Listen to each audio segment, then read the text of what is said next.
In 2006, 27-year-old David Cornthwaite was working as a graphic designer in Oxfordshire, England. Every morning followed the same script: wake up, commute, and sit at a desk he had grown to resent. He felt disillusioned, a sense of deep disappointment that comes from realizing your daily reality doesn't match your expectations.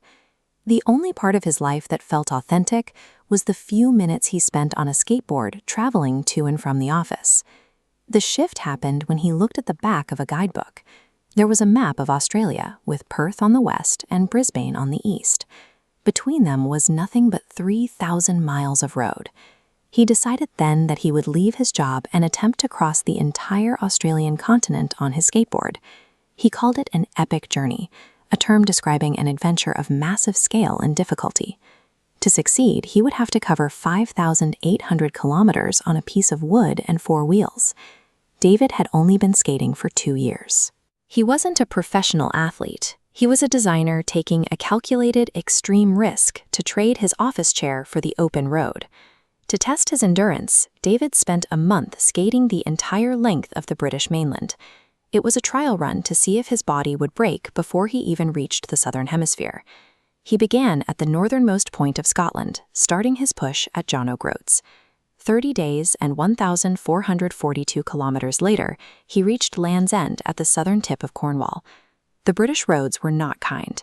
By the end of the month, an infected blister on his foot had swollen to the size of a tennis ball.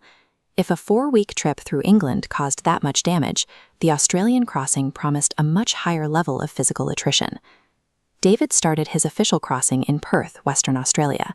Ahead of him lay the Nullarbor Plain, a vast treeless limestone plateau that stretched for hundreds of kilometers. The environment was immediately hostile. Temperatures climbed past 40 degrees Celsius, and David used more than a dozen tubes of sunscreen just to prevent his skin from burning in the desert sun. Then there were the articulated lorries. These are heavy-duty trucks where the engine unit is connected to multiple trailers by a pivoting joint, allowing them to pull immense loads across the desert. These road trains are massive. Some of the vehicles passing David were 53 meters long, moving at high speed just a few feet from his board. These trucks create a powerful pressure wave as they pass. The resulting wind gusts were frequently strong enough to catch David off guard and knock him off his board entirely. Between the industrial traffic and the 40-degree heat, the Australian interior offered no relief. Every kilometer gained was a fight against both the climate and the machine sharing the road. The distance ground down his equipment. By the time he reached the East Coast, David had worn through 13 pairs of shoes. He lived in constant pain, a state of suffering that never stopped, day or night. His ankles, toes, and feet were in such bad condition that he said he felt like an old man. His body began to change to meet the demand. His right calf muscle, the one he used to push the board, became so overdeveloped that he compared it to a large chicken fillet. A 7-person support team followed him in a 4-wheel drive, a vehicle designed to send power to all 4 wheels for better traction on rough terrain.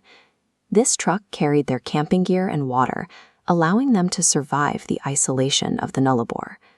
The crossing required more than just a skateboard.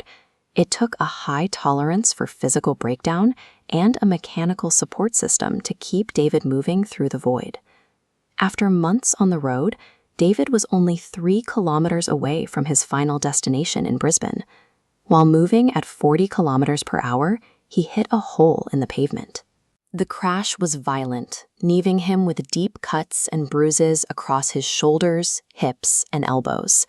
He stood back up and finished the journey, rolling into Brisbane to mark the end of a 5,800-kilometer track. This chart shows the scale of his achievement.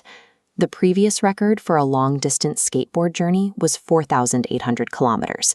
David surpassed that by exactly 1,000 kilometers. Even in those final 3 kilometers, the road remained a physical threat. The crash served as a final reminder that the journey was dangerous until the very last meter. David finished with a body that was physically out of balance. Huge, powerful legs paired with a skinny, exhausted upper body. He traveled to the Gold Coast to begin his recovery. He traded his skateboard for a surfboard. using the water to rebuild the strength in his arms and chest. He never returned to his design job. Instead, he began a new career giving motivational speeches, talks intended to provide others with the incentive to pursue their own goals. David Cornthwaite's trip began with a map and a desire to leave a desk. By the time he reached the Pacific, he had replaced his old career with a world record and a new direction for his life.